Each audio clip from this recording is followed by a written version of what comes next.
কি সুন্দর একটা নৌকা যাচ্ছে নদী দিয়ে। ট্রলারটা অনেক সুন্দর লাগছে দেখতে। এটা হার্ডিং ব্রিজ নামে পরিচিত।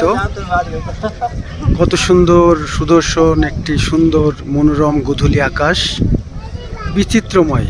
এখান থেকে একটা প্রাকৃতিক যে রূপ বা সৌন্দর্য ফুটে উঠেছে। অনেক দর্শনার্থী দেখছে এটা ঘুরে ঘুরে, অনেক দর্শনার্থী দেখতে এসেছে। এই সুন্দরতম ভিউটা আসলে অসাধারণ, মনোমুগ্ধকর।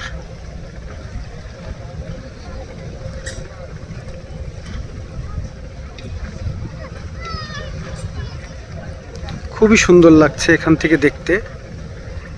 হার্ডিং ব্রিজের যে আসলে রূপ বা বিচিত্র, কতটা সুন্দর, বা প্রকৃতি নিজেকে কত সুন্দর করে সাজাতে পারে এখানে আসলে তা দেখা যায়।